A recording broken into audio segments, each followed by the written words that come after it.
Universitas Islam Indonesia Yogyakarta, Bapak Dr. Abdul Jamil SH MH beserta jajarannya, Bapak Dr. Rasito SH MHum selaku Ketua Prodi Hukum Ekonomi Syariah Universitas Islam Negeri Sultan Taha Saifuddin, dan yang kami hormati, yang kami muliakan Bapak Dr. Andes Agus Trianta MH MA PhD selaku Ketua Prodi Hukum Program Magister Fakultas Hukum Universitas Islam Indonesia Yogyakarta, dan hari ini akan kita mintakan ilmunya, curahan ilmunya untuk memberikan kuliah umum. Bapak Ibu, para peserta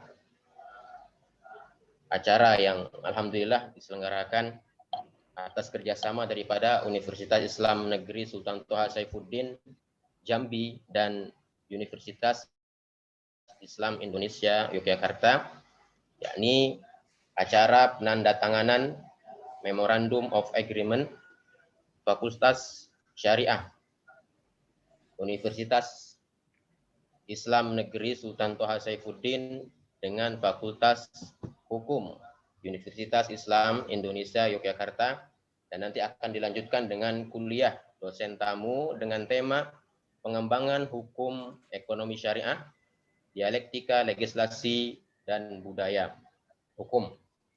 Alhamdulillah, tentunya kita bersyukur kepada Allah Subhanahu wa taala, dengan nikmat Allah acara ini dapat terselenggara, dan mengiringi daripada syukur kita dan selalu bersolawat atas baginda Rasulullah Muhammad sallallahu alaihi wasallam.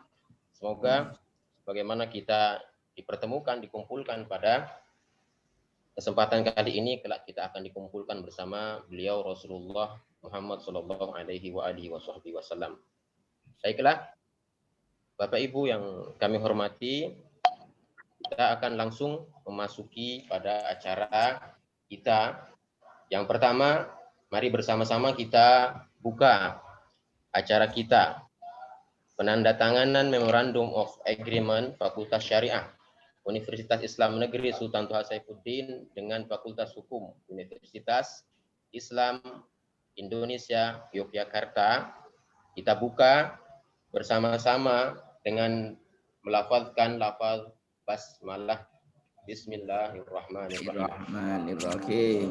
Semoga acara yang akan kita jalani ini mendapatkan keberkahan dari awal hingga akhirnya. Dan selanjutnya mari bersama-sama kita dengarkan sambutan dari Dekan Fakultas Syariah Universitas Islam Negeri Sultan Toha Saifuddin Jambi. Dalam hal ini akan langsung disampaikan oleh yang terhormat beliau Bapak Dr. Andes, Dr. Sayuti, Bapak Dr. Sayuti SAG MH. Kepada beliau kami persilahkan.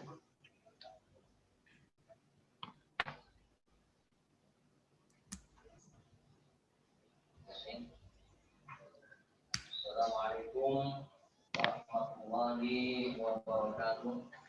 Waalaikumsalam warahmatullahi wabarakatuh.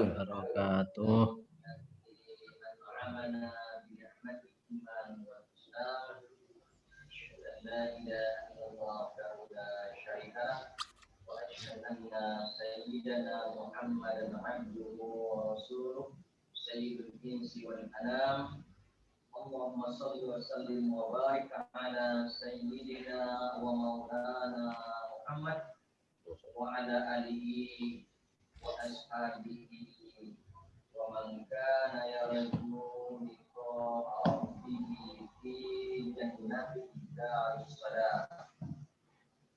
Amma yang saya hormati Dekan Fakultas Hukum Universitas Islam Indonesia, Bapak Dr. Abdul Jamil SHMH. Selamat datang, Pak. Selamat datang. Assalamualaikum. Ya kami Zoom ini sambil ini. Dulu di Jogja. Namanya Ibu Tina apa tulisannya? Itu apa? Di buku pada WTH gitu. Wakil Oh, iya. di Apa ini? lingkungan Fakultas Syariah, para ketua prodi di lingkungan Fakultas Syariah, demikian juga para pimpinan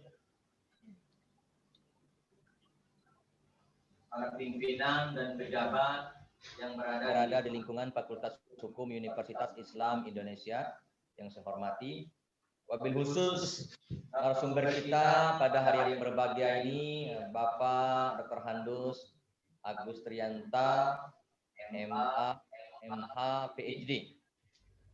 Pak Agus ini selamat datang Pak Agus ya. Saya juga belum pernah ketemu langsung ini waktu perkuliahan di Jogja. Iya. Saya ini alumni Jogja, alumni UI pada tahun atau angkatan 2022. Jadi kalau ketemu atau bersama-sama dengan 2002 maksud saya. Nah, 2002. Aku belum ketemu dengan Pak Agus secara langsung, tapi wakil dekannya itu Pak namun dalam dekan sekarang. hal namanya atau oh ya, ya. Jadi apa namanya? Selamat datang dan bergabung bersama kami di Fakultas Syariah UIN Sultan Tansurin Jambi.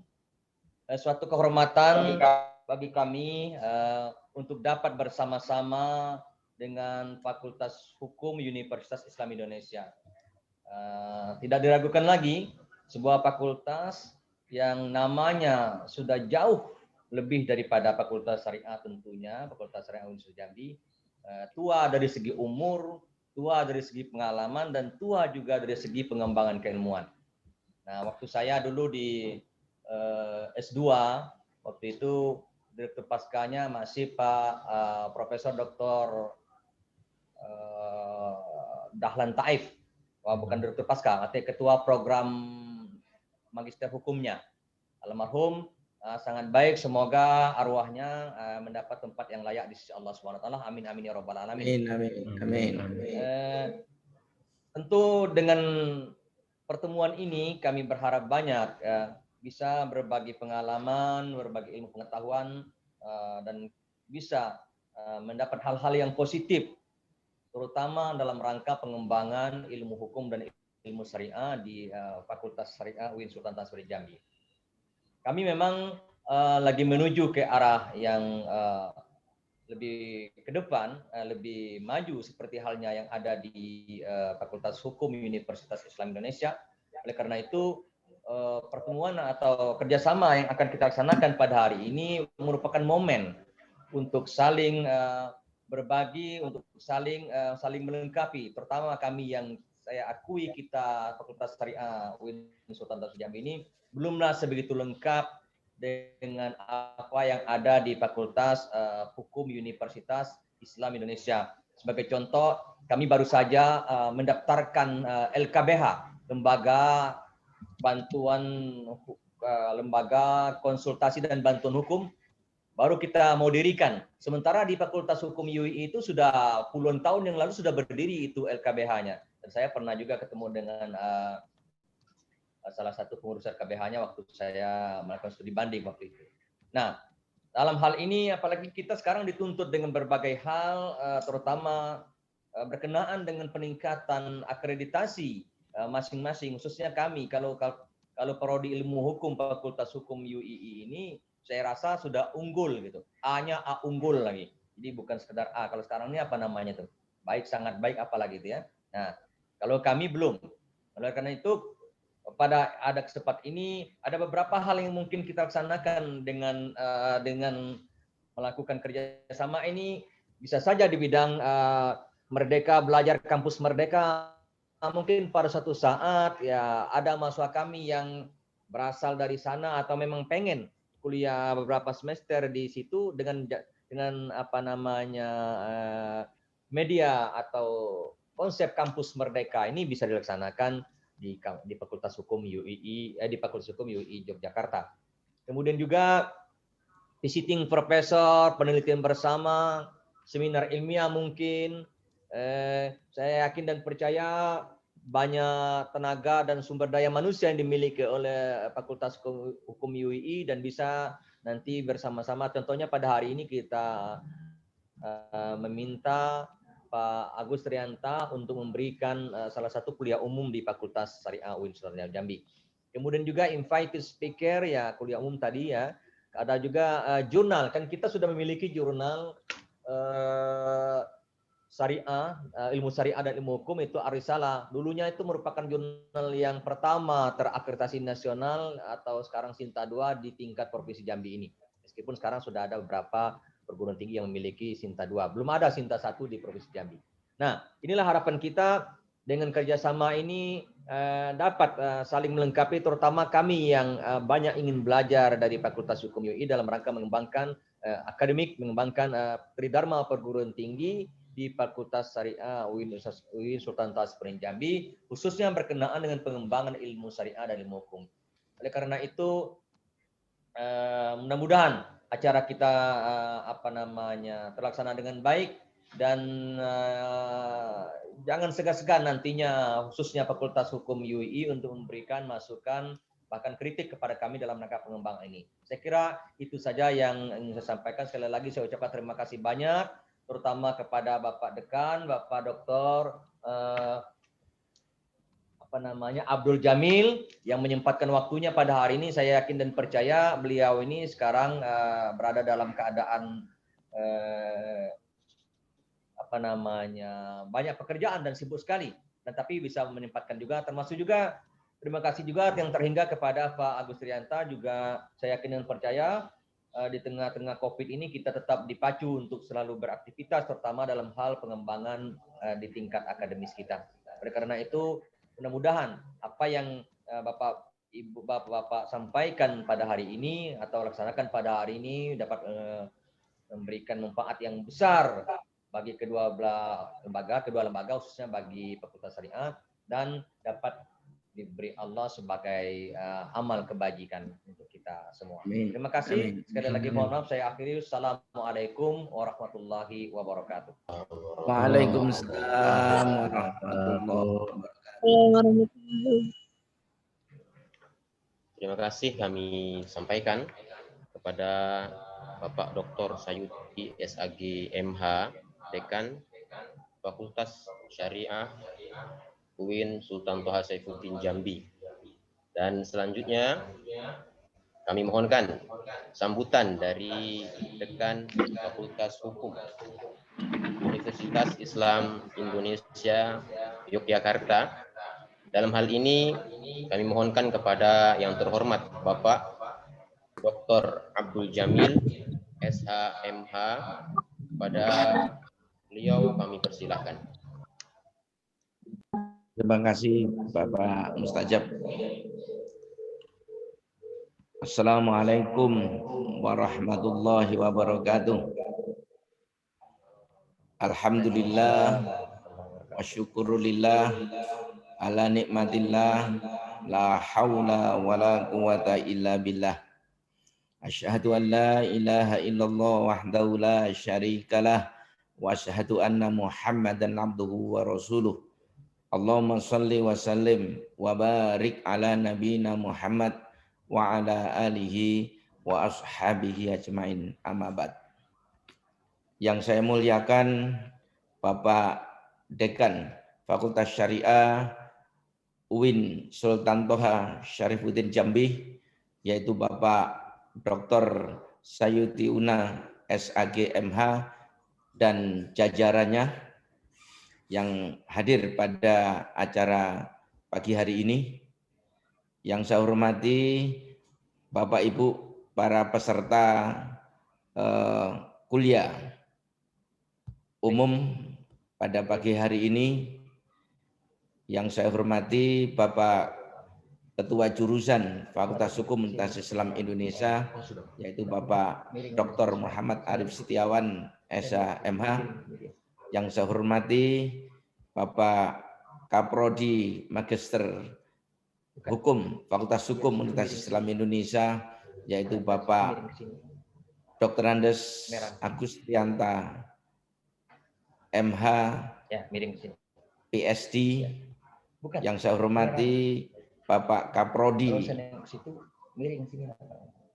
Hukum Ekonomi Syariah dari Fakultas Syariah UIN Sultan Toha Syarifuddin Jambi, yaitu Bapak Dr.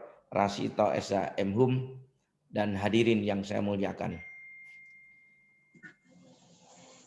Pertama, mari kita panjatkan puji syukur kehadirat Allah Subhanahu wa taala karena kita masih diberi barokah dari Allah, dimudahkan urusan-urusan kita, khususnya pada pagi hari ini, meskipun dalam situasi daring, tetapi kita masih bisa melakukan satu kegiatan. Karena ini semua saya yakini bahwa ini adalah karena dari pemberian Allah Subhanahu wa taala. Untuk itu patut kita syukuri semuanya ini. Shalawat serta salam mudah-mudahan tercurahkan kepada junjungan kita Nabi Muhammad SAW, kepada keluarga beliau, sahabat-sahabat beliau, tabi'in dan umat beliau ila akhir zaman. Allahumma amin. Yang saya hormati Bapak Dekan Fakultas Syariah UIN Sultan Toha Syarifuddin Jambi dan para jajaran dari Fakultas Syariah. Yang pertama, tentu saya merasa tersanjung sebenarnya dengan kegiatan Memorandum of Agreement pada pagi hari ini. Kenapa tadi sudah disampaikan oleh Pak Dekan bahwa sebenarnya agreement ini bertujuan untuk pelaksanaan kegiatan dan pemanfaatan sumber daya manusia di bidang Tridharma perguruan tinggi. Kalau di kami Pak Dekan namanya catur dharma, tidak tridharma Pak, nggak apa-apa. Ada satu dharma, satu yang mungkin perlu untuk kita renungkan bersama. Kalau di Fakultas Hukum di UII ada satu dharma, yaitu dharma yang namanya dakwah Pak. Nah, meskipun ada orang mengatakan apakah tridharma itu juga tidak mengandung dakwah gitu. Tetapi kita sadari bahwa ya perguruan tinggi yang ada di bawah naungan agama, nah itulah yang ditonjolkan. Maka tidak hanya catur dharma, tridharma, tetapi catur dharma. Itu ada satu dharma kaitannya dengan dakwah. Mungkin ini nanti bisa menjadi menarik untuk dikerjasamakan antara UII sama UIN Fakultas Syariah UIN Sultan Toha Syarifuddin Jambi ini. Pak Dekan dan para pimpinan di Fakultas Syariah UIN Sultan Toha yang saya hormati. Sebenarnya Fakultas Hukum tidak begitu amat sih Pak, gitu ya. Tetapi memang kami lahir lebih awal ya, karena memang kami lahir pada tanggal 8 Juli 1945 sebelum Indonesia lahir. Gitu. Sebelum Indonesia merdeka, UII sudah lahir 1 bulan sebelumnya. Dan ini yang mungkin menjadi kami agak lebih tua, tetapi belum tentu tua itu menjadi yang matang kan gitu Pak. Bisa jadi nanti tua tapi nggak matang gitu. Tapi alhamdulillah lah bahwa banyak kegiatan-kegiatan yang kami lakukan memang kami sadari sejak awal gitu ya, bahwa namanya swasta itu kan harus ada inovasi-inovasi yang lebih gitu.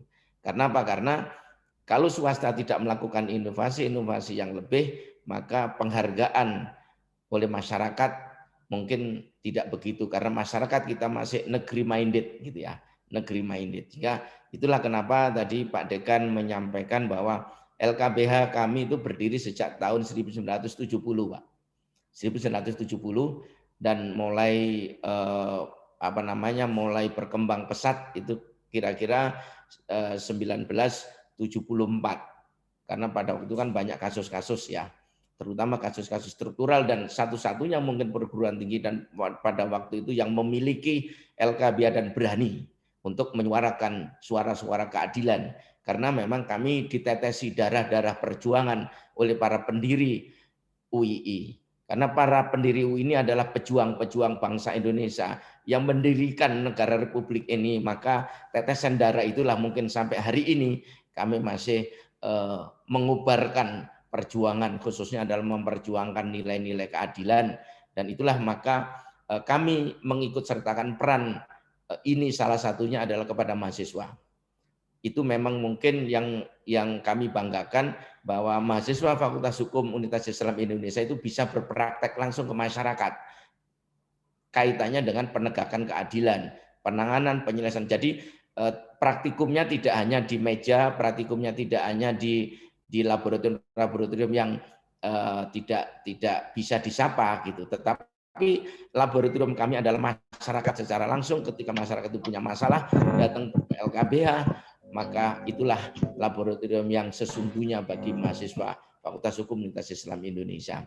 Nah, karena tadi Pak, mungkin kami lahirnya lebih dulu gitu ya. Dan tetesan darah perjuangan itulah yang mungkin menjadi gelora memperjuangkan nilai-nilai keadilan yang sampai hari ini masih kita kumandangkan terus-menerus. Bapak Dekan dan para pimpinan di Fakultas Syariah UIN Sultan Toha Sarifuddin Jambi yang saya muliakan. Kami terima kasih banyak diajak untuk kerjasama, diajak untuk bersama-sama maju, Pak. Kami sangat terima kasih kalau dari Fakultas Syariah sama-sama kami untuk mengembangkan kemajuan pendidikan ini. Memang pendidikan ini kan sebenarnya kalau dilihat konstitusi kita itu adalah kewajiban negara. Tetapi peran swasta juga punya peran untuk memajukan bangsa ini.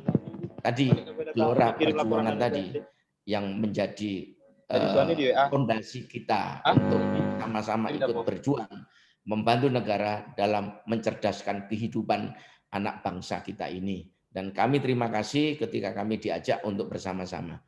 Mungkin ke depannya juga saya sangat senang jika perkembangan Fakultas Syariah bisa sangat maju lebih dari kami. Memang benar Pak, dalam situasi yang saat ini saya sering mengkritik Pak. Terus terang saja saya sejak tahun 80-an itu saya sudah mengkritik perguruan tinggi Islam, khususnya adalah kalau dulu YIN ya Pak ya, sekarang jadi UIN, rata-rata jadi UIN. Itu saya sering mengkritik.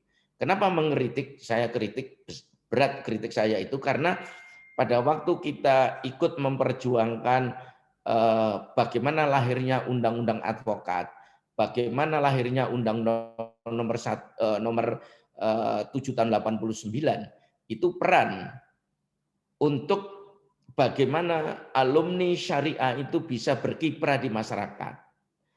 Setelah berhasil, Pak, kami terus terang pada waktu itu kami langsung usulan DPR ke DPR memberikan masukan UI agar lulusan-lulusan syariah itu bisa menjadi advokat. Dan alhamdulillah itu diterima sebenarnya. Tetapi sayangnya adalah ketika itu sudah diberi lahannya, lahan ini ditinggalkan, tidak digarap. Ini bahasa saya, Pak. Lahannya tidak digarap. Coba sekarang kalau kita tunjukkan data, advokat di Indonesia itu berapa persen yang lulusan dari syariah? Akhirnya apa? Lahan yang diberikan oleh Undang-Undang nomor 7 tahun 89, Undang-Undang nomor 3 2006, Undang-Undang 50 2008, 2009, Muspro, Pak. Yang menggarap siapa? Akhirnya yang menggarap adalah lulusan sarjana hukum yang mungkin ilmu hukum Islamnya adalah lebih matang dari IAIN atau UIN. Tetapi yang garap di pengadilan agama itu adalah rata-rata orang-orang sarjana hukum. Dan bisa banyak sarjana hukum itu ada yang background dari fakultas hukumnya yang pemahaman Islamnya sedikit. Nah ini kami saat ini kan sudah menjalankan PKPA, alhamdulillah PKPA kami sampai kemarin yang kami tutup 2 minggu yang lalu itu sampai angkatan 52, Pak. 53. Kami berdiri tahun 2004 sampai hari ini pesertanya luar biasa. Ya, mungkin satu-satunya PKPA di Indonesia yang mahasiswanya tidak pernah surut. Nah, Ini karena apa? Karena alhamdulillahnya di situ Pak peran kami, meskipun kalau kami data gitu ya Pak ya, kalau pendaftaran itu selalu UI itu di 40%, 50%, nah yang 50% gabungan dari berbagai macam perguruan tinggi. Nah di situ kita bisa melihat, dan April ini besok ada ujian upah, ujian advokat yang juga kerjasama dengan Fakultas Hukum tempatnya, itu bisa kita lihat berapa alumni syariah. Padahal luar biasa masalah-masalah tadi kaitannya dengan bisnis syariah, sengketa bisnis syariah dan sebagainya, waris kalau konvensional dan sebagainya, itu kan pemahamannya sebenarnya hukum Islamnya kan banyak fakultas syariah gitu loh. Tetapi yang terlibat di dalam penegakan seperti itu kan sedikit sekali. Nah inilah yang dulu pernah saya kritik, sampai hari ini saya masih mengkritik itu, terutama juga di Fakultas Syariah UI sendiri gitu. Ya, kenapa? Karena dengan kerjasama ini kami harap nanti mungkin peningkatan SDM bisa ditingkatkan lebih matang lagi, Pak. Mungkin kaitannya nanti LKB-nya bagaimana nanti embrio LKB bisa kita besarkan dan sebagainya. Mungkin itu Pak Rasito ini luar biasa nih, Dr. Rasito ini. Saya yakin mampu untuk bisa membawa Fakultas Syariah Sultan Toha Syarifuddin nanti bisa bersama dengan kami. Insya Allah kami sudah mendaftarkan di akreditasi internasional, Pak. Insya Allah kami bulan Maret 2022 besok kami akan agreement-nya kami akan visitasi. Insya Allah nanti kira-kira kita disubmit di bulan Juni ini, insya Allah untuk akreditasi internasionalnya.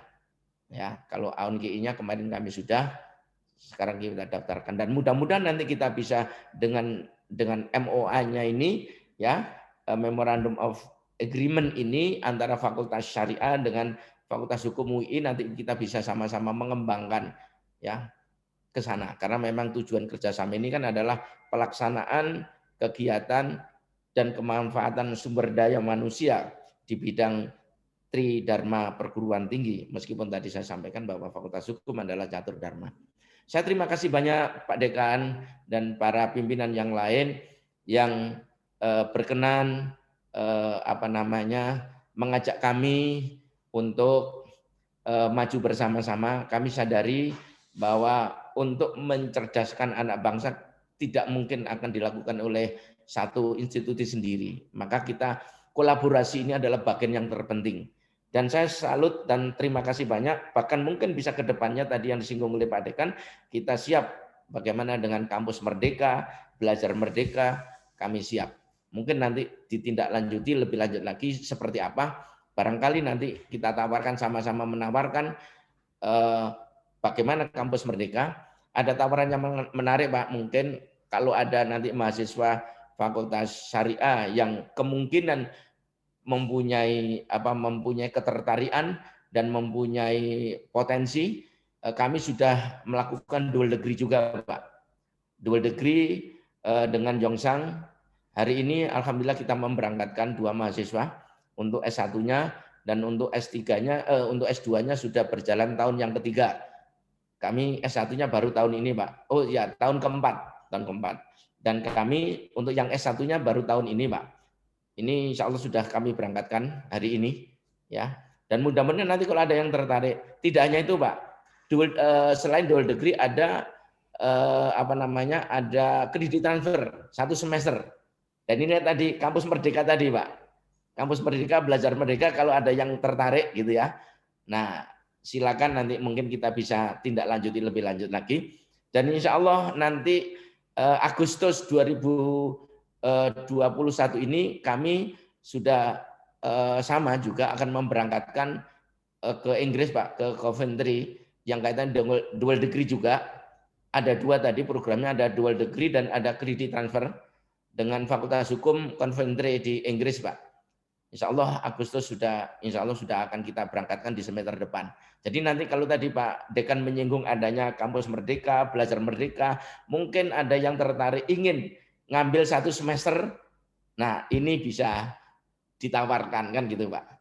Mungkin itu Pak, dan nanti kalau kita tindak lanjuti, kalau nanti ada yang perlu kita cermati bareng-bareng, insya Allah hari ini kita akan menandatangani Memorandum of Agreement pada pagi hari ini, dan nanti saya akan menandatangani di Jogja, Pak Dekan menandatangani Jambi, saling percaya ya Pak ya. Artinya bahwa karena draftnya juga kami terima dan sudah kami beri masukan, alhamdulillah sudah ada perubahan dan hari ini kita tanda tangani, sama-sama kita tanda tangani, nanti kita kirimkan, yang saya tanda tangani akan kami kirimkan ke Jambi, yang Jambi juga akan mengirimkan ke sini. Insya Allah mudah-mudahan ini menjadi barokah, dan mari kita berdoa mudah-mudahan ikhtiar kita, ikhtiar Pak Dekan Syariah, ikhtiar Pak Kaprodi Hukum Ekonomi Syariah, dan kami semua mudah-mudahan Allah meridhoi dan memudahkan pengembangan ke depan, sehingga sama-sama mari kita melangkah ke depan untuk kemajuan kita bersama-sama. Itu saja yang mungkin saya sampaikan. Panjang lebar, mohon maaf sekali kalau ada kekurangan dianggap terlalu panjang. Mohon maaf yang sebesar-besarnya. Billahi hidayah wa taufik wal afu minkum. Wassalamualaikum warahmatullahi wabarakatuh. Assalamualaikum warahmatullahi wabarakatuh.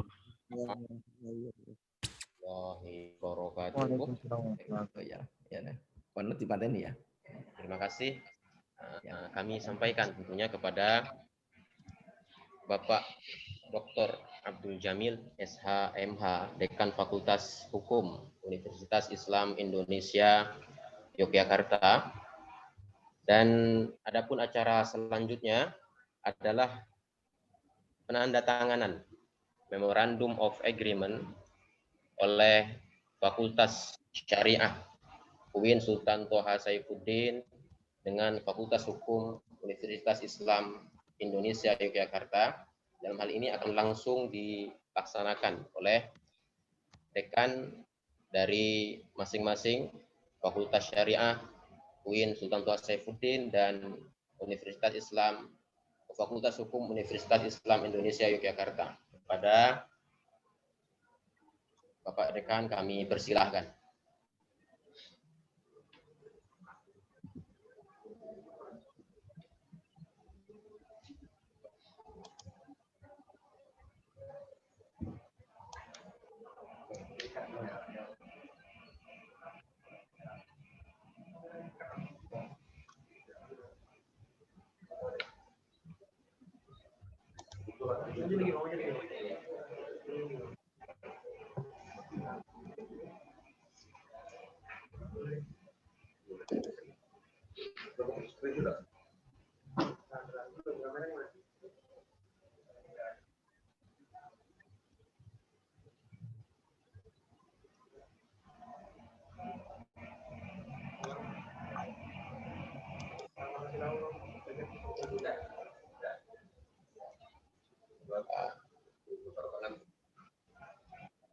Baik.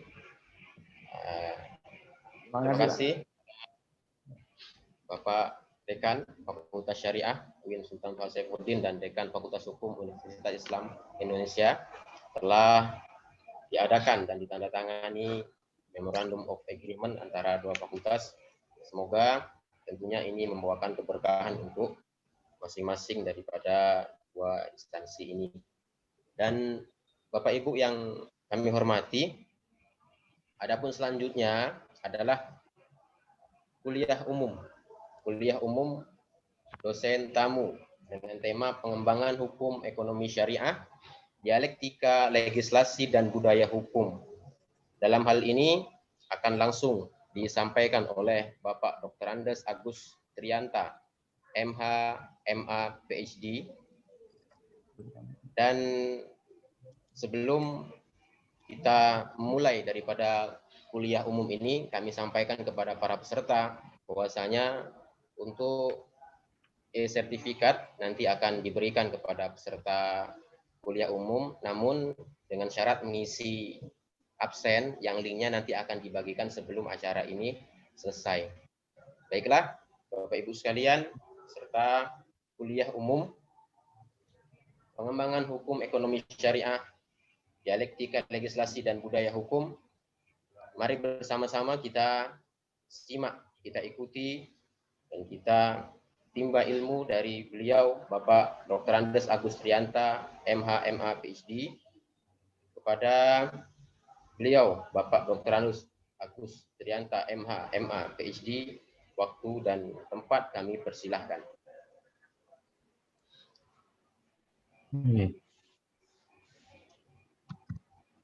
Assalamualaikum warahmatullahi wabarakatuh.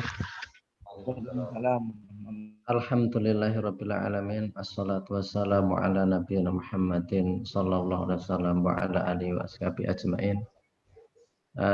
Yang kami hormati Bapak Dekan Fakultas Syariah UIN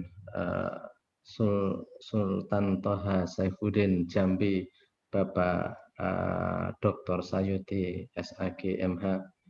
Yang kami hormati Bapak Dekan Fakultas Hukum Universitas Islam Indonesia, Bapak Dr. Abdul Jamil SHMH.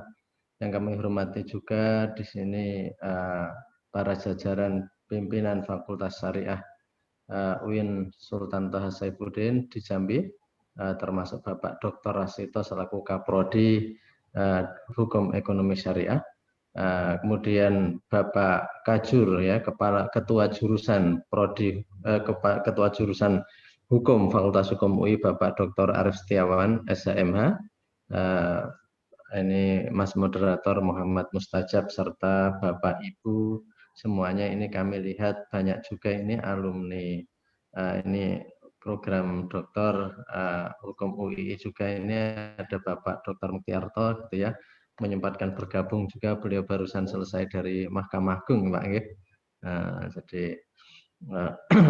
kemudian Bapak Ibu teman-teman semuanya.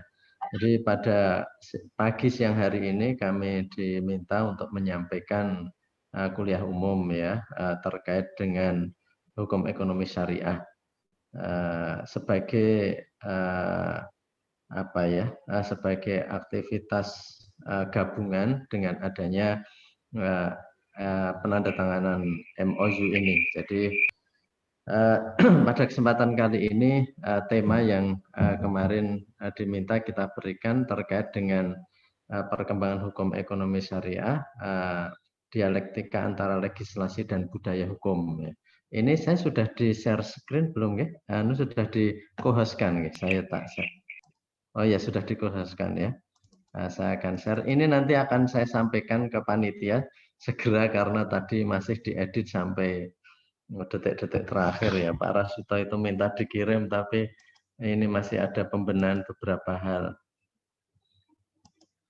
Jadi ini Bapak Ibu yang kami hormati serta teman-teman semuanya, kami pilih dialektika legislasi dan budaya hukum ini karena memang begini ya, ini saya tentunya tidak bisa mendetail sekali dalam legal culture ya, tetapi kita hanya memotret selintas saja bahwa budaya hukum ini merupakan suatu hal yang penting dalam ekonomi syariah gitu ya. Jadi nanti akan kita lihat. Jadi sebenarnya gini, nggak apa-apa kita off-kan dulu ya. Jadi sebenarnya begini, jadi banyak orang itu selalu harap-harap cemas, terlalu ekspektasi pada keluarnya undang-undang tertentu. Seperti ketika kita semuanya menuntut lahirnya undang-undang lex spesialis, undang-undang yang khusus perbankan syariah. Dan tahun 2008 akhirnya lahir undang-undang itu. Tetapi efek dari undang-undang itu terhadap naiknya aset sangat kecil. Bahkan nggak lama kemudian ada undang-undang tentang pajak pertambahan nilai yang mengakomodasi penghapusan pajak ganda untuk murabahah. Itu orang berekspektasi akan terjadi lonjakan dan tidak juga gitu ya. Sehingga kemudian lama-lama kita itu berpikir sebenarnya ini pemerintah di awal era Pak Jokowi mendirikan Komite Nasional Ekonomi Syariah gitu ya, KNES.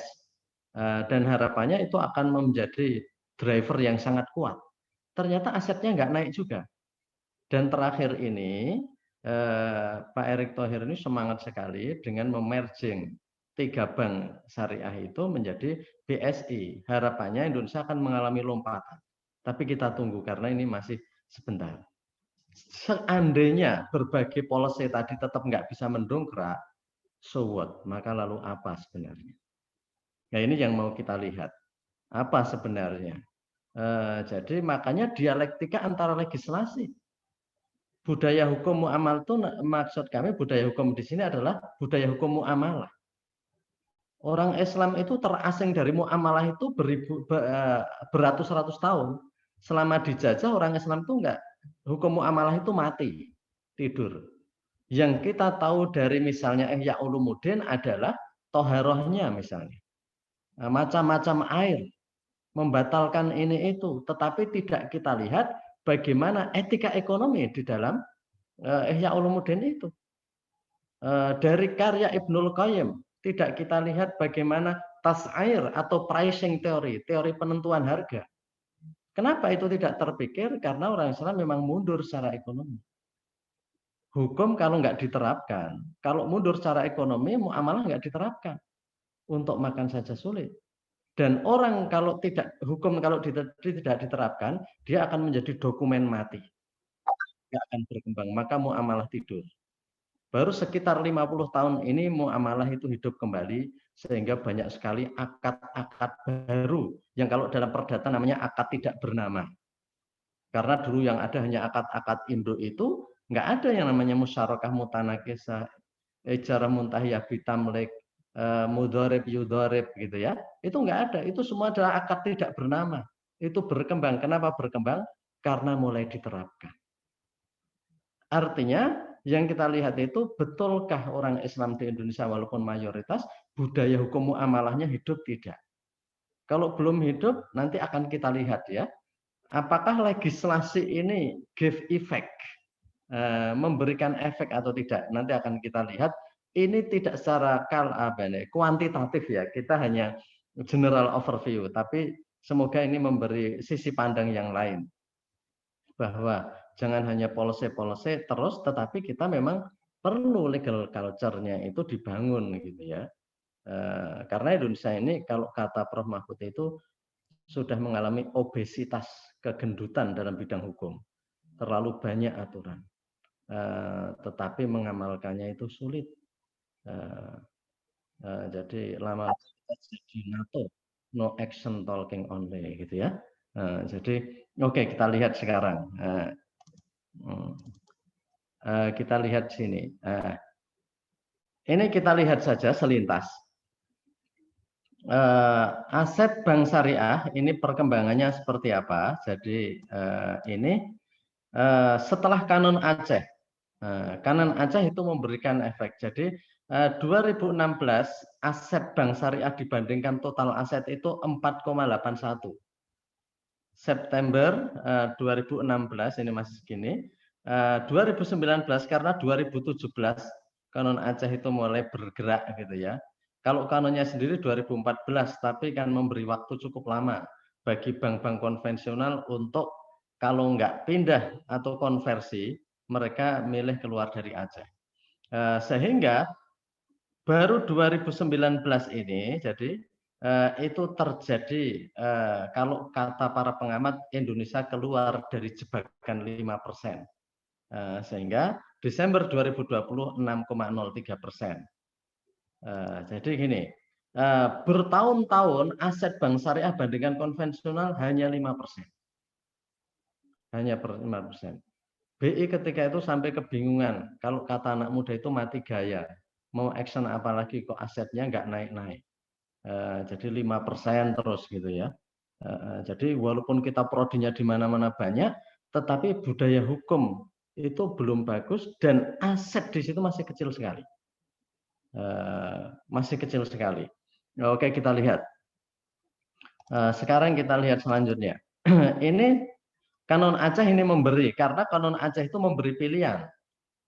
Di Aceh itu berdasarkan Kanon Aceh itu hanya bank dengan sistem syariah boleh beroperasi di Aceh. Yang itu sudah mulai diterapkan 2020. Itu langsung memberi efek karena memang hanya bank syariah yang bisa. Karena itu bank-bank konvensional hanya unit syariahnya yang beroperasi, otomatis terjadi migrasi. Terjadi migrasi besar-besaran dari rekening-rekening konvensional menjadi rekening syariah. Dan itu otomatis menambah. Karena kanon itu jelas. Kanon itu nggak memberi alternatif lagi di Aceh bagi bank konvensional. Itu berefek. Sekarang kita lihat lagi selanjutnya. Ini efek Undang-Undang 21 tahun 2008 tentang bank syariah. Kita lihat ya. Tahun 2008 asetnya itu 2,08%. Kecil sekali ketika itu. Setelah ada Undang-Undang Bank Syariah, ini baru 3,3% juga November 2009. Hampir akhir 2009 hanya 3,3%. Bergeraknya kecil. Padahal semua orang over expectation ya. Ekspektasi berlebihan bahwa setelah ada undang-undang itu akan terjadi peningkatan aset. Desember 2010 baru 3,3%. Maret 2011 3,04% gitu ya. Ini ada penurunan juga malah. Jadi itu kalau kita lihat, padahal dalam momentum 2008 dan 2009 ini ada undang-undang lex spesialis, Undang-Undang Nomor 21 Tahun 2008 tentang Bank Syariah, yang di tahun yang sama lahir juga Undang-Undang tentang SBSN ya, sukuk negara itu, yang lahir juga, yang itu mestinya memberi instrumen pasar uang bagi bank syariah, tetapi dibarengi tahun 2009 dengan pemotongan pajak ganda untuk murabaha, itu asetnya baru naik sedikit saja di 2010. Kemudian kalau kita lihat, jadi dari perbandingan tadi kita lihat bahwa undang-undang lahir itu yang ekspektasinya akan memberikan gerakan yang lebih.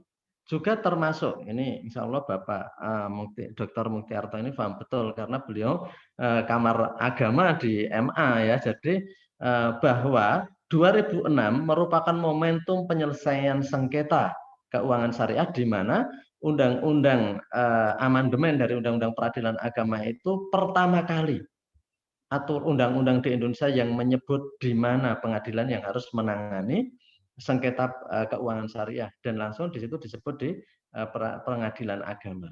Artinya mulai saat itu kebingungan terkait penyelesaian sengketa sebenarnya sudah berakhir.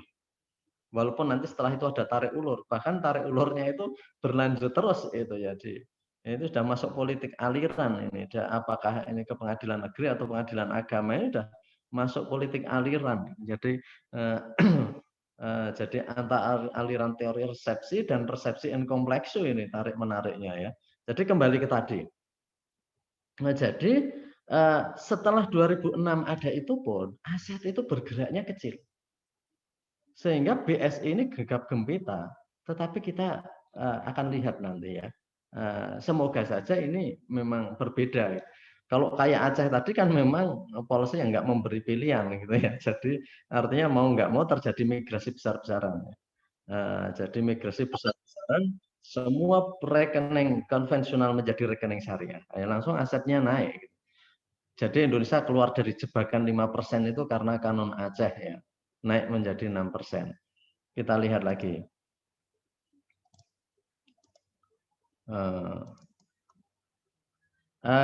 Coba kita lihat ya, kita bandingkan dengan Malaysia karena kita harus belajar ya, kita harus belajar. Jadi market share atau aset bank Islam, bank syariah dibandingkan konvensional itu selama kurun yang sama di Aceh, di Malaysia dan Indonesia. Malaysia selama 25 tahun itu kan berdirinya di sana itu tahun 83. BIMB Bank Islam Malaysia Berhad 83. Selama 25 tahun ya masuk ke 16 itu 17,5% ini pada Juni 2009. Hari ini mereka di tahun lalu itu maaf ini bukan Juni 2019 ya 2020.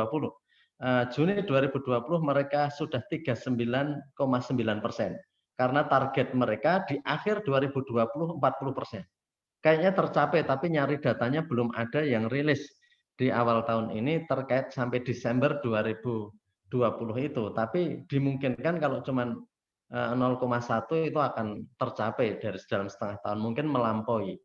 Jadi Malaysia dalam 25 tahun 17,5, Indonesia dalam 5 tahun sampai 2018 5,70%. Ini Juni 2018. Hari ini Indonesia 6,03. Malaysia hari ini 39 ya. Tapi artinya dalam 25 tahun pertama sana mencapai 17,5, di sini 25 tahun pertama 6,03. Jadi memang kecil. Memang kecil dalam durasi yang sama itu 25 tahun. Memang kita selalu mengatakan potensi. Kita tuh mengatakannya potensi. Potensinya besar, tetapi potensi besar itu kalau itu kan dream not coming true ya, mimpi yang belum tentu kenyataan. Kenyataannya berapa gitu ya? Kenyataannya berapa, maka ini memang suatu hal yang menarik kita lihat. Jadi dalam 25 tahun pertama mereka 17,5 dan sampai saat ini mereka akan memperkirakan 2020 itu 40% dan kayaknya tercapai gitu ya. Indonesia berbagai perkiraan selalu tidak tercapai karena dalam 25 tahun hanya 5, berapa sepertiganya ya, speed atau kecepatannya itu. Oke, kita lihat lagi. Ini ranking internasional. Jadi ini menurut FSB, ini untuk bank Islam tertinggi Iran, Sudan, Brunei, Saudi Arabia, Kuwait, Qatar, Malaysia ya. Malaysia setelah Qatar gitu ya. Indonesia itu ada di bawah Maldives dan Afghanistan ya. Ini di sini sekitar 15-16an rankingnya ya. Malaysia 1, 2, 3, 4, 5, 6, 7 ya. Jadi ini kalau kita lihat. Sekarang kita lihat tahun sebelumnya ya, setahun sebelumnya. Masih Iran, Sudan, Saudi Arabia, terus bawah Qatar, Malaysia, Indonesia ini sudah naik ya, artinya tidak di bawah Afghanistan, di bawah Turki ini. Malah 17 malah naik, malah lebih tinggi, maaf, keliru itu. 17 malah lebih tinggi. Sekarang kita lihat yang tahun 2020. Nomor 1 Iran, Sudan, Saudi Arabia, Brunei, Kuwait, Malaysia. Qatar sudah disalip oleh Malaysia. Sehingga Malaysia menjadi 1, 2, 3, 4, 5, 6 ya, Malaysia masuk ke 6. Indonesia ini kita hitung 7, 8, 9, 10, 11, 12, 13, 14, 15, 16, 17, 18. Indonesia malah menurun ke 18. Itu menurun ke 18 ya. Indonesia menurun dari sebelumnya. Malaysia menyalip Qatar. Jadi ini walaupun bank syariah itu kayaknya sudah gegap gempita di Indonesia ini. Plakat-plakat bank syariah itu di mana-mana gitu ya. Memang jumlah banknya banyak tetapi asetnya itu masih kecil. Ya memang ini harus kita sadari. Ya kalau penabungnya seperti kita itu memang nabungnya juga kecil-kecil gitu ya. Nabungnya kecil-kecil. Banyak tabungannya mahasiswa-mahasiswa. Sekarang wesel datang sudah diambil gitu ya. Jadi asetnya kecil ini. Maka kembali ke tadi, ini asetnya itu masih kecil sekali Indonesia. Malah tadi melorot ya, secara internasional melorot. Karena itu ini suatu hal yang harus dilihat di Indonesia ini. Nanti kritik kita apa tadi? Jadi oke, kita lihat lagi ini ya. Kemudian ini sekarang 3 bank syariah di Indonesia di merger jadi 1 menjadi BSI, Bank Syariah Indonesia. Harapannya dia akan masuk ke jajaran 10 besar beberapa tahun lagi, itu kata Pak Erick Thohir ya. Kita lihat sekarang ini 10 besar itu didominasi bank dari mana saja. 1 Al Rajhi Bank Saudi Arabia ya, terbesar ini. Kemudian Dubai, Uni Emirat Arab. Kemudian Kuwait Finance House, ini memang negara-negara dengan duit yang tinggal gali saja mereka ini. Kemudian hebatnya keempat Malaysia, Maybank Islamic. Maybank ya, yang membeli Maybank ini membeli bank di Indonesia. Bank apa di Indonesia yang dibeli Maybank? Coba. Maybank itu bank Islam nomor 4 di dunia. Dia punya konvensional dan punya syariah, Maybank Islamic. Bank apa di Indonesia yang dibeli oleh Maybank? Tentu teman-teman tahu di banyak kota-kota itu, ya ini Pak Rasito selalu kuliah di sini, ini selatan samping Gramedia Maybank itu. Maybank itu. Maybank apa itu? Mesti bank yang dibeli ada di sampingnya namanya. Maybank BII ya. Maybank BII. Maybank BII. Maybank itu mencaplok Bank Internasional Indonesia. Dibeli oleh Maybank, maka namanya mesti Maybank BI. Itu Maybank yang di Indonesia. Jadi Maybank kayak BNI-nya Indonesia, itu bank plat merah. Bank plat merah. Jadi Maybank itu nomor 4, Maybank Islamicnya ya. Kemudian nomor 6, Alinma Bank Saudi Arabia. Saudi Arabia ini sudah menyumbang 2 dalam 10 besar ini. Kemudian ini Qatar Islamic Bank, Abu Dhabi Islamic Bank milik Uni Emirat juga ini menyumbang 2. Qatar Masraf Al Rayyan ini Qatar menyumbang 2 bank. Al Baraka Banking Group Bahrain ya, Uni Emirat juga ini. Bukan ya, Bahrain sendiri. Yang ke-10 CIMB Bank ya. Malaysia juga menyumbang 2 bank dalam 10 besar bank di Islam di dunia. Kalau dilihat 11-nya itu bank rakyat Malaysia. Juga Malaysia lagi. Jadi kalau sampai 11, Malaysia itu menyumbang 3 bank untuk 10 bank Islam terbesar di dunia. Jadi Indonesia enggak ada. Kalau Indonesia itu dicari itu jauh sekali ya. Sehingga sudah target dari merger 3 bank tadi, ini sebenarnya kata Pak Erick Thohir, itu bahwa beberapa tahun ke depan kita akan bisa masuk ke 10 besar. Malaysia memasukkan 2 dalam 10 besar itu. Ya kalau Saudi, Iran, kalau Saudi, kalau Qatar, kalau Dubai itu memang seperti tadi kita sampaikan, mereka itu uang tinggal menimba, jadi itu enggak masalah mereka. Tapi kalau Malaysia itu kan cuma negara kecil di samping kita. Penduduknya pun hanya sekitar 262 sampai 30-an juta. Muslimnya hanya separuhnya, lebih sedikit 60%. Kita Muslimnya enggak tanggung-tanggung, 180. Kemana saja rekening orang Islam itu? That's legal culture. Itu budaya hukum yang akan kita lihat. Itu yang akan kita lihat. Jadi penting itu. Jadi oke, sekarang kita lihat. Di Indonesia kalau jumlah banknya banyak. Ini setelah merger jadi tadinya 14, tapi karena 3 jadi 1 jadi 12. Unit usaha syariah 20, BPRS 163. Ini bank-banknya sebelum ini. Ini tren, jadi aset perkembangannya. Sekarang kita lihat kebijakan hukumnya. Ya, jadi ini kebijakan hukumnya. Tahun 92 itu pembukaan, kemudian 98 itu boleh ada window syariah. Ya. Dulunya bank syariah itu hanya 1, bank muamalat. 98 mulai ada window syariah. Bank konvensional boleh buka window syariah. Bank konvensional boleh konversi menjadi bank syariah. Tahun 99 berdiri Dewan Syariah Nasional untuk mengawal dalam bidang kesyariahannya. Kemudian tahun 2006 untuk penyelesaian sengketa sudah jelas.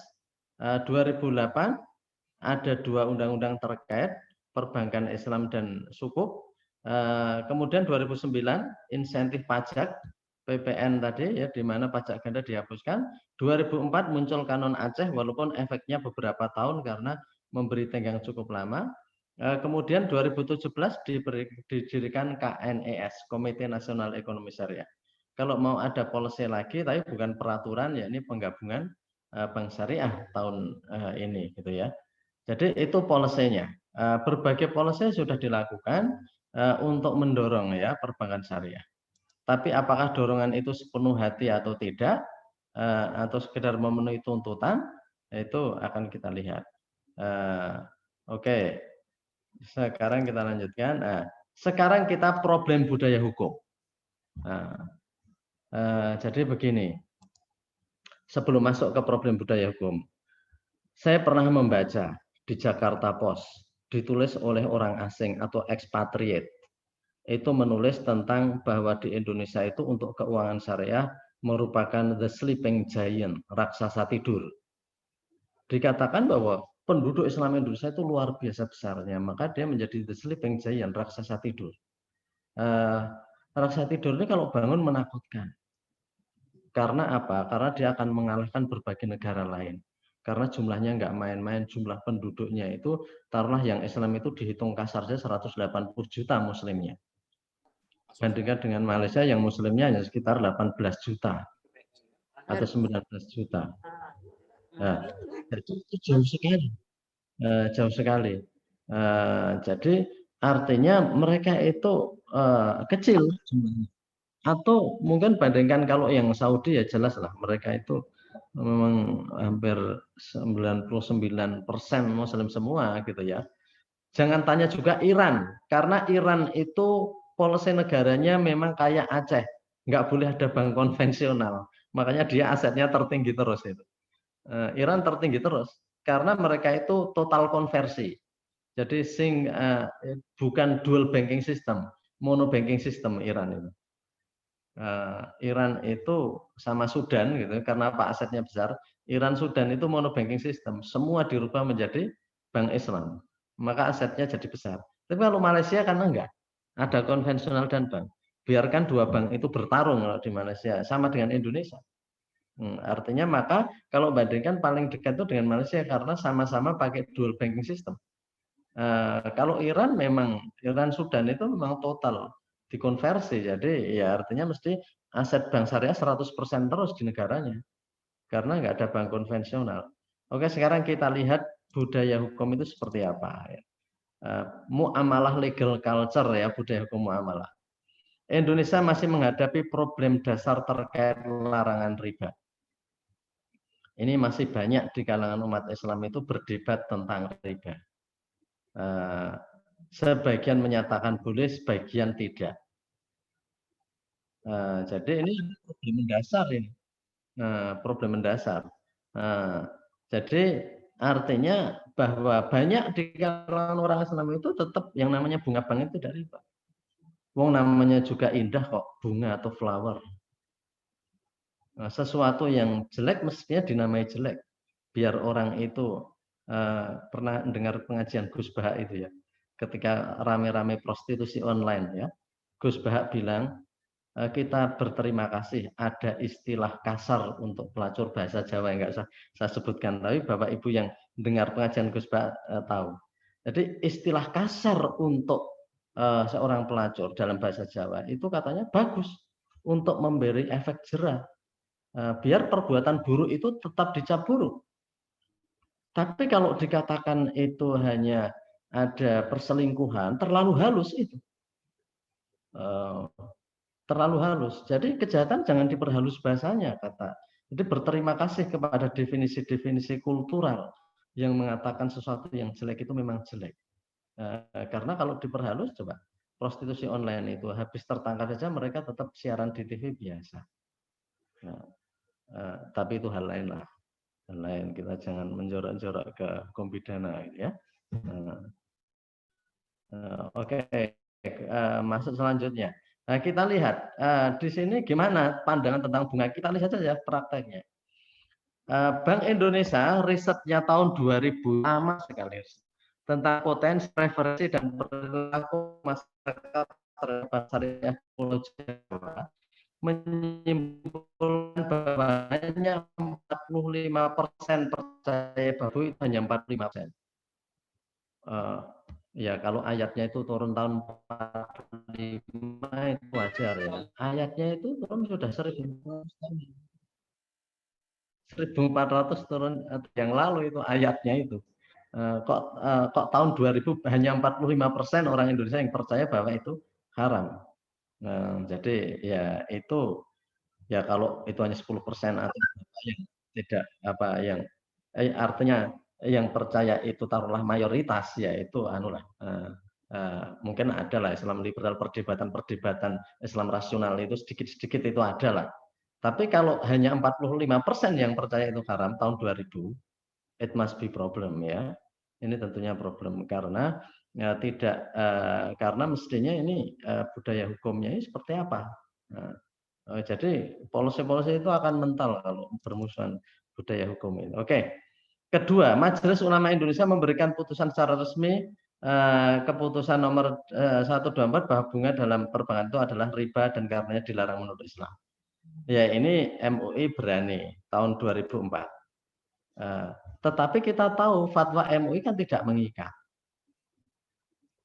Bahkan fatwa MUI itu lebih lentur, ya, lebih loose, kurang kuat ya dibandingkan fatwa-fatwa internal Muhammadiyah, Persis atau NU.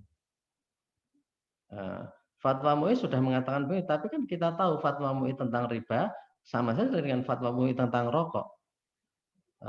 Seberapa jauh efeknya? Tapi itu cukup berefek ketika itu, karena saya melihat dan membaca terjadi over likuiditas bank syariah. Jadi bank syariah yang jumlahnya masih sedikit itu kebanjiran duit. Sampai mereka kesulitan mengelola karena apa? Habis ada efek fatwa haram. Jadi ini lebih berefek daripada perubahan regulasi pemerintah, fatwa haram. Jadi memang aspek ideologi ini lebih berpengaruh daripada yang itu ya. Oke, terus selanjutnya ya. Opini tokoh. Ini masih banyak. Kalau kita berdiskusi masih banyak anak-anak mahasiswa, mungkin bapak-bapak, ibu yang berpendapat mengikuti pendapat Muhammad Hatta, wakil presiden pertama dan ahli ekonomi, yang berpendapat bahwa bunga tidak sama dengan riba, hanya bunga yang konsumtif yang riba. Sekarang ini masih banyak yang berpendapat itu. Jadi selama hal-hal begitu masih ada, saya kira memang sulit bank syariah itu akan asetnya naik gitu ya. Jadi itu masih begitu. Sampai sekarang sering kalau berdiskusi kan, ya kalau produktif itu enggak kan uangnya diputar. Ya ini kita harus berdebat tentang teori dasar tentang riba dan uang gitu ya. Itu hal lain saya kira. Karena ini hanya memotret secara global saja. Ini opini tokoh. Opini tokoh lagi misalnya Kiai Ahmad Hasan dari Persis Persatuan Islam. Bunga tidak haram karena bunga dalam perbankan modern sebenarnya tidak sama sepenuhnya dengan riba yang disebutkan dalam Al-Qur'an. Kiai Ahmad Hasan tahun 96 itu. Ini buku yang saya kutip. Jadi 96. Beliau sudah lama gitu ya. Jadi pada saat Kiai Ahmad Hasan dan Bung Hatta itu ada, itu belum ada bank Islam di dunia. Karena itu pendapat ahli itu boleh dianggap itu pendapat-pendapat yang karena memang belum ada. Ya kalau artinya belum ada, orang berbuat dalam kondisi darurat, itu berbagai hukum bisa.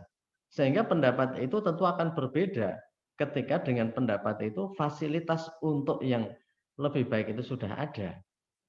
Artinya bahwa tapi pendapat tokoh itu masih banyak dikutip hari ini. Pendapat tokoh itu masih dikutip. Kita lihat lagi ya. Jadi kelima, Muhammadiyah. Muhammadiyah baru tahun 2006 melalui keputusan Majelis Tarjih dan Pemikiran Islam menyatakan bahwa bunga bank yang dipraktekkan dalam bank konvensional sama dengan riba. Keputusan nomor 8 tahun 2006. Artinya Muhammadiyah itu sebelum 2006 masih berpendapat bahwa itu halal.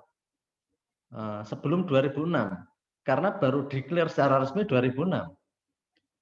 Makanya Bank Persyarikatan Muhammadiyah sekarang sudah nggak ada ya, sudah kayaknya dilebur jadi Bukopin Syariah, dijual gitu ya. Oke, kemudian ini kita lihat lagi gimana terkait dengan NU. Dalam hal basis massa, NU ini organisasi massa Islam terbesar di negeri ini. Tapi sampai hari ini bank ini memiliki Bank Nusuma. Ini dulu dirintis sejak zaman Gus Dur, ketua PBNU. Kerjasama antara NU dan Bank Suma ketika itu yang sampai hari ini tetap beroperasi dengan sistem bunga. Ya, Pak, di kota-kotanya yang ada cabang Nusuma, itu sampai sekarang beroperasinya enggak bergeser. Dia tetap beroperasi dengan sistem bunga. Ya artinya sekalipun banyak kiai menjadi DPS di bank-bank BUMN, tetapi ini tidak membawa serta para santri itu untuk ikut serta. Jadi itu kita lihat ya, sehingga memang sering ada keluhan-keluhan gitu ya. Kalau pada ditunjuk DPS orang pada berebut, tetapi giliran pondoknya kenapa nggak dihijrahkan ke bank syariah gitu ya. Ya ini problem tentang muamalah legal culture. Oke. Ya, orang jadi DPS bisa sampai merangkap beberapa itu. Kemudian itu fatwa yang dikeluarkan oleh NU yang dikenal oleh lembaganya fatwa NU yakni Lajnah Bahsul Masail belum secara tegas memutuskan pelarangan riba. Pendirian ormas ini masih pada posisi memberikan kebebasan memilih bagi anggotanya walaupun menganjurkan untuk menghindari riba tapi masih disilahkan memilih. Jadi kalau kita lihat seperti itu kita bisa memotret sebenarnya yang ada pada muamalah legal culture, budaya hukum muamalah itu sejauh mana. Memang sekarang ini ngetren ada gaya hidup halal, ada macam-macam, tapi kita lihat gitu ya. Lembaga-lembaga Islam, apakah rekening juga sudah seperti itu? Bahkan Pak Rasito tahu ini untuk Kemenak ini ya, untuk beasiswa murah saja tidak pakai bank syariah juga. Ya kalau Pak Rasito bayar SPP KUI itu sudah pakai bank syariah ini.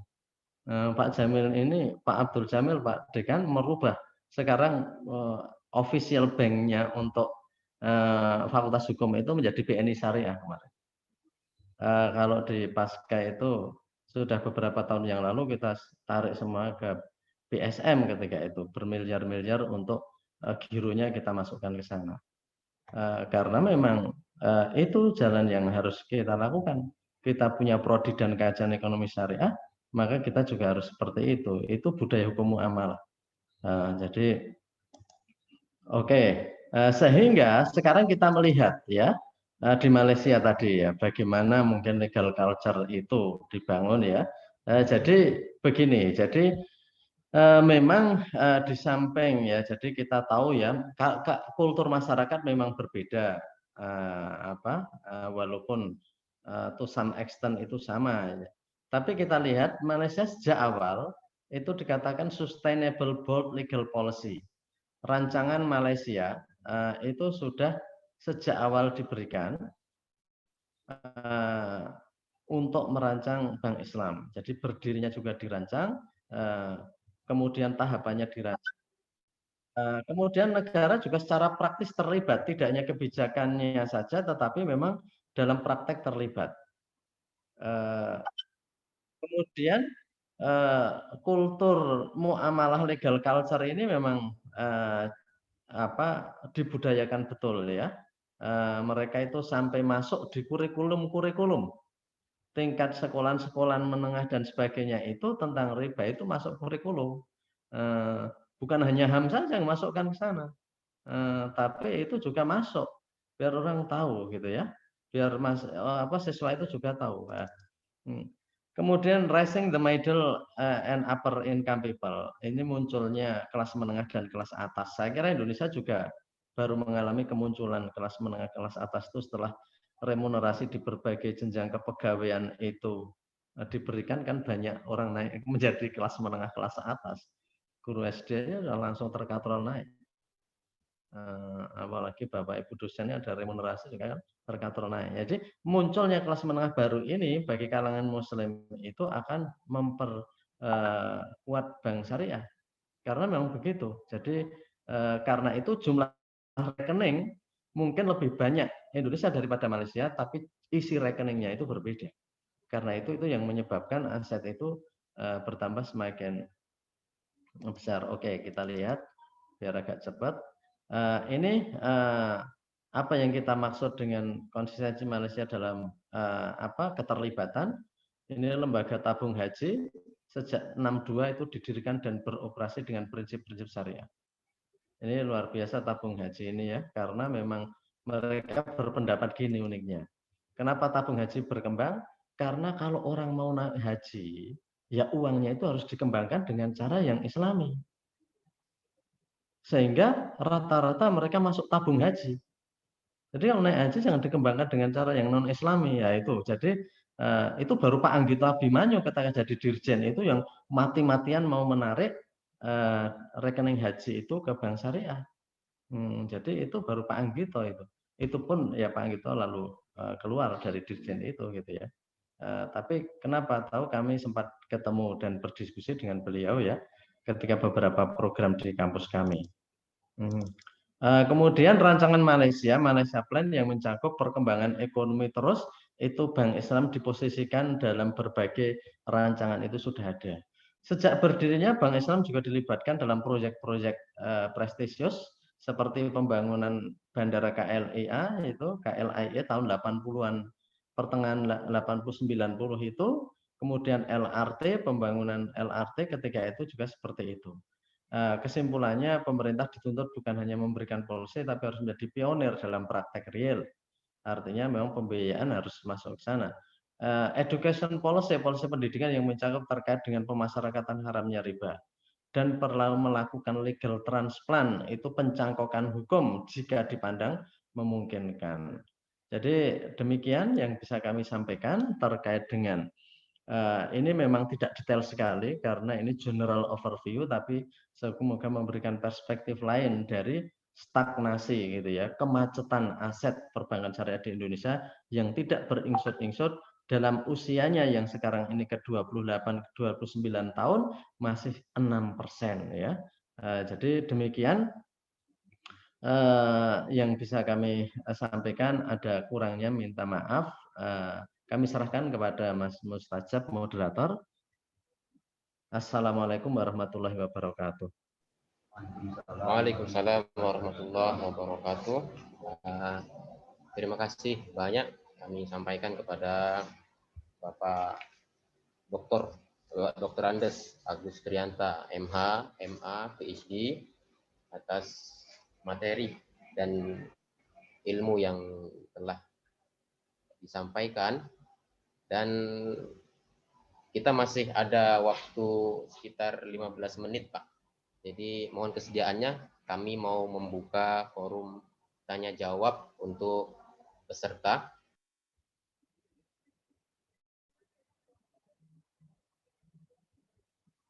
Ya, ini ada ini yang sudah masuk di chat ya, pertanyaan-pertanyaan. Apa kita jawab dari chat dulu ya? Atau gimana, Mas moderator, terserah.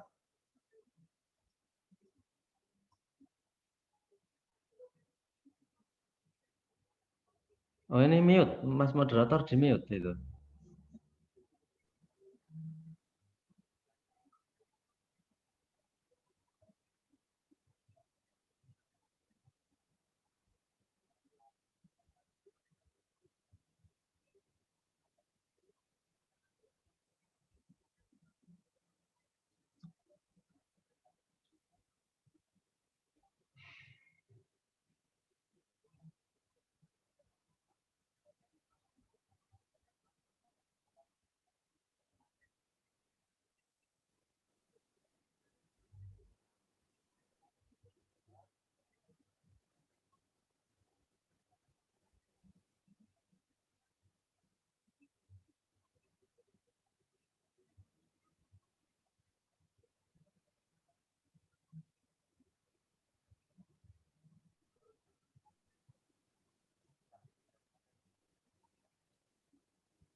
Kamu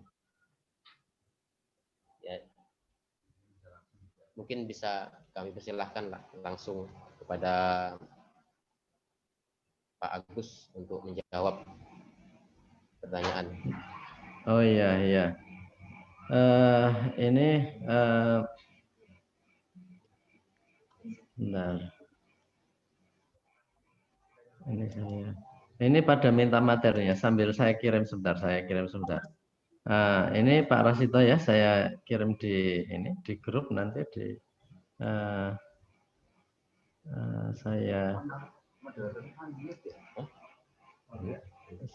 kirim di grup sebentar ini biar saya nge-share ininya.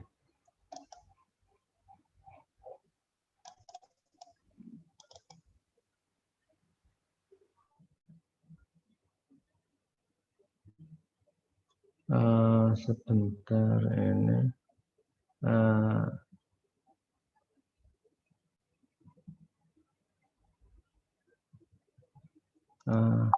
Oke, nanti saya ini nggak apa-apa, nanti saya ini biar bisa. Tadi ada 1 tahun yang perlu saya edit. Oke, ini ada pertanyaan dari Mas ini Muhammad Zaki. Siapa mayoritas aset di perbankan konvensional? Mayoritas nasabah mengedepankan kemudahan akses dan pengurusan aman popularitas. Maaf mungkin kasuistis. Dalam praktek bank syariah beda tipis dengan konven, biaya admin lebih praktis dan ringan di konven, bedanya kostum dan assalamualaikum ya. Saat ya. Oke, jadi kalau di konvensional itu siapa? Mereka memang saya tidak tahu ya. Kalau di konvensional siapa itu yang tahu. Bank saja nggak mau membukakan rekeningnya siapa secara rahasia perbankan. Jadi kita nggak tahu, tetapi nyatanya saja bahwa tadi berdasarkan riset-riset tadi, preferensi dan sebagainya itu memang orang Islam masih sedikit yang ke situ.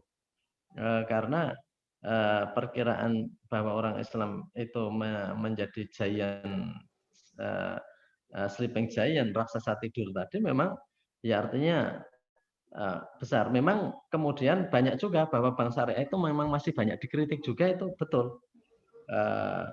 Jadi memang banyak kelemahan, banyak kelemahannya, tetapi tidak pernah ada di dunia ini sebuah sistem yang sekali langsung jadi ya. Rata-rata ada proses evolusi. Jadi bank konvensional yang sekarang seperti ini dulu awalnya juga pelintah darat gitu ya, money lenders, pelintah darat dipukuli, apalah, dihajar oleh peraturan, akhirnya jadi bank makin tertata terus gitu ya. Itu kan begitu. Nah, sehingga memang ketika orang Islam mau menghindari riba, orang Islam berusaha. Dan berusahanya nggak langsung sukses. Percobaan yang paling berhasil kan tahun 70-an di Medgamer di Mesir. Sebelumnya orang Islam mencoba berkali-kali nggak sukses. Baru setelah itu bisa. Dan ini dalam sistem keuangan namanya masih bayi. Masih bayi. Mungkin kanak-kanak lah gitu ya. Dibandingkan konvensional yang mungkin sudah dewasa. Kata orang Jerman gitu ya. Saya itu pernah membaca koran di Jawa Pos ya, di Jakarta Pos. Itu ada orang Jerman yang nulis di surat pembaca dulu ketika reformasi itu. Habis reformasi di mana mobil Timor itu pada dihancurkan di mana-mana. Ketika itu orang Jerman itu yang hidup di Indonesia itu bilang gini, don't kill before it hatches. Jangan ayam itu disembelih sebelum bertelur. Dia menceritakan, saya sedih melihat orang Indonesia menghajar habis-habisan mobil Timor. Bukankah itu proyek mobil nasional mereka? Ketahuilah bahwa mobil VW dulu dibangun dari sisa-sisa abu perang dunia di tempat kami. Sekarang menjadi VW yang bagus itu setelah sekian lama. Maka kalau orang Indonesia itu proyek mobilnya dihancurkan sendiri, itu sama saja menyembelih ayam sebelum bertelur. Ya, memang ketika itu karena juga Timor itu asosiasinya dengan ini Tommy ya. Tapi intinya bahwa dia itu seperti itu. Maka orang Islam dengan bank Islam ini memang pertanyaan. Orang Islam mau pakai bank Islam kalau sistemnya sudah bagus. Tetapi sistem itu mau bagus kapan kalau orang Islam tidak mau? Ini sama koran Islam. Orang Islam maunya korannya itu bagus, tetapi koran itu mau bagus nunggu orang Islam pada langganan gitu ya. Ini antara hubungan ayam dan telur. Tapi dalam syariah itu kita ada prinsip mala yudroku kuluhu la yudroku kuluhu. Apa yang tidak dicapai seluruhnya, jangan ditinggalkan seluruhnya. Memang tidak bisa dicapai. Penghitungan bank syariah masih banyak yang menggunakan kalkulasi pseudo interest. Jadi riba semu seakan-akan gitu ya. Jadi dia jual beli tapi mengintai pada bank konvensional itu berapa ya bunganya, lalu ikut-ikutan menetapkan misalnya begitu. Nah, itu masih ada, tetapi paling tidak akadnya itu sudah mulai benar. Karena akad itu berefek ya. Sebagaimana orang mau pacaran itu mungkin banyak Bapak Ibu sudah pada dengar ya, akadnya itu hanya pacaran ya tetap dosa. Walaupun mereka rela sama rela. Tapi begitu angka setuka, wajawat setuka, lalu qabil tuh jadi halal, malah berpahala. Padahal cuma beda ucapan. Yang satu bilang gitu ya, bapaknya yang putri itu bilang sama yang laki-laki, pacarnya anaknya, "Nak, hati-hati ya, jaga diri." "Iya Pak," gitu ya. Nah, itu tetap dosa itu pacaran itu. Tapi kalau orang tuanya yang putri langsung jabat tangan teman laki-laki anaknya, "Mana nak, tak jabat tangan kamu langsung angkah tuka wajawat tuka." Lalu yang laki-laki juga bilang dengan beraninya, "Qabil tu nikah." Maharnya gimana? Mau aja lah, maharnya itu besok harus sudah kerja. Ya, selesai urusan dan itu jadi berpahala. Bedanya hanya ucapan itu. Ketika kita bilang murabahah, boleh ada laba, tapi kalau qard nggak boleh ada laba. Pinjaman itu nggak boleh ada bunga. Jadi memang seperti itu. Ya, itu perdebatan lama ya. Nah, jadi ini ada yang bertanya ini Mas Zulkifli HMI cabang ya. Jadi bedanya bank syariah konvensional, bedanya bunga. Kalau bank syariah nggak boleh kata bunga, kalau konvensional bunga. Bank syariah dari mana? Dari laba jual beli, kemudian dari jasanya, dari berbagai macam, tapi tidak ada bunga. Itu beda. Kalau laba itu nggak boleh fluktuasi, laba ya begitu terus. Mau terjadi krisis atau apa nggak boleh naik angsurannya karena memang itu jual beli gitu ya. Jadi bedanya itu kalau sama-sama rela, ya kerelaan tidak mesti menghapus karena kerelaan itu kalau sesuatu yang dilarang nggak boleh dihapus. Saya kira dalam prostitusi online wanita yang dibayar 200 juta sekali booking itu sama yang membooking itu mereka juga ridho biridho, rela dengan rela. Tapi it never legalized, itu nggak akan pernah bisa mengesahkan ya. It never be ya, itu tidak akan mungkin dan tidak akan bisa mengesahkan. Jadi itu ya. Jadi itu beberapa hal. Sebab ini lalu Mas Ismail ini pemahaman dan kesadaran tentang perbankan yang masih kurang, solusinya gimana? Orang Islam itu mestinya dalam fikihnya harus lebih progresif lah. Artinya membaca Bulughul Maram, kemudian yang kitab-kitab Bidayatul Mujtahid itu etika ekonominya mestinya juga dibahas. Jadi artinya jangan heavy, jangan hanya berat pada toharoh saja. Toharohnya diulang-ulang terus, tetapi dalam aspek ekonomi muamalat keuangan enggak. Toharohnya bagus, tetapi kalau minjam uang ngemplang, itu ya budaya hukum muamalahnya enggak bagus. Minjam enggak pernah dicatat, hutang enggak pernah dicatat, ya mestinya kita harus mencatat. Wa idza tadayantum bidainin ila ajal faktubuh. Kalau mencatat hutang katanya, wah enggak enak, masa teman kok dicatat. Ayat ini turun ketika antara Abu Bakar dan Umar itu nggak mungkin bohong satu dengan yang lain. Tapi turunnya pada masa itu. Ini bukan masalah potensi bohong atau tidak. Kalau mati dan nggak ada catatan, hutang dikejar sampai akhirat kan dalam muamalah. Yaitu muamalahnya itu lebih progresif tentang pricing policy, penentuan harga. Orang muamalahnya katanya bagus, toharohnya, ibadah mahdohnya, tapi menjual dengan harga yang mencekik, itu sebenarnya excessive profit. Itu kezaliman di dalam Islam. Kalau oleh Ibnu Taimiyah, Ibnul Qayyim itu sudah kena dari Dewan Hizbah.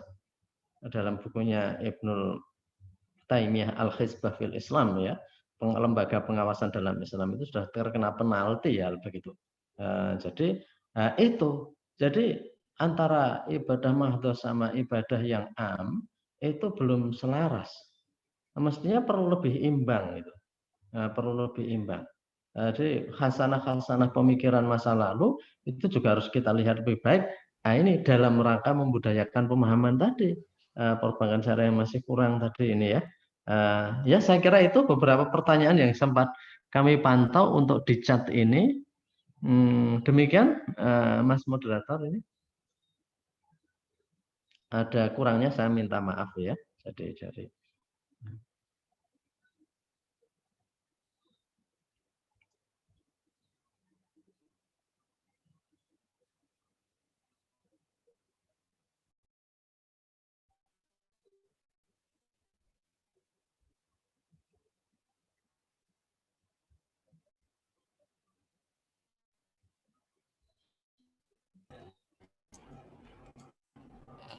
Baik, terima kasih Pak Agus Trianta untuk jawaban daripada beberapa pertanyaan. Pada intinya yang perlu dan penting untuk kita tingkatkan sekarang adalah untuk lebih progresif dalam dari fikih kita, Pak ya. Dan tentunya ini sangat bermanfaat bagi kita, baik akademisi maupun masyarakat umum, karena melihat lembaga keuangan syariah sekarang ini semakin berkembang, dan juga kesadaran masyarakat terhadap pentingnya transaksi syariah ini sudah mulai muncul sekarang, dan ini tentunya adalah tantangan untuk kita untuk terus memenuhi tuntutan dan kebutuhan daripada masyarakat umum itu. Dan baiklah, kami sampaikan terima kasih sekali lagi kepada Bapak Agus Trianta, MH, MA, PhD, atas kesempatan dan ilmu yang disampaikan, Pak. Dan mohon maaf kalau ada beberapa kekurangan melalui kuliah umum kita ini. Kali kita masih ada 2 menit lagi, Pak. Oh enggak, ya baik. Terima kasih sekali lagi kami sampaikan kepada Bapak Agus untuk waktunya, Pak ya. Semoga ini bisa bermanfaat untuk kami semua dan menambah ilmu pengetahuan untuk kedepannya.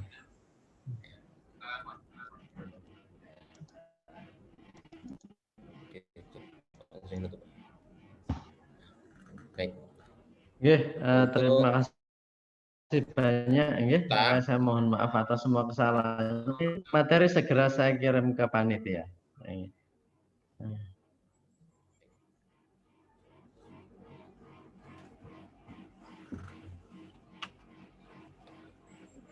Baik.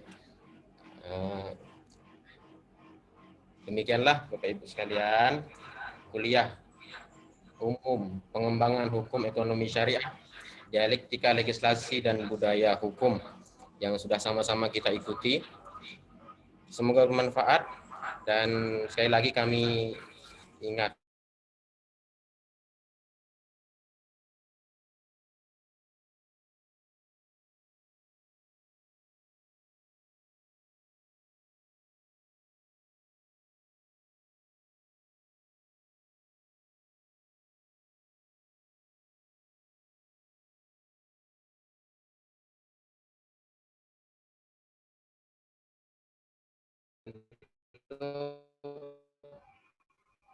dengan ucapan hamdalah. Alhamdulillahirrahmanirrahim. Demikianlah Bapak Ibu sekalian acara yang diselenggarakan atas kerjasama daripada Fakultas Syariah Universitas Islam Negeri Sultan Toha Saif dan Fakultas Islam Indonesia Yogyakarta. Semoga tentunya bawa keberkahan untuk kita semua dan pada kuliah umum kita untuk pengembangan dan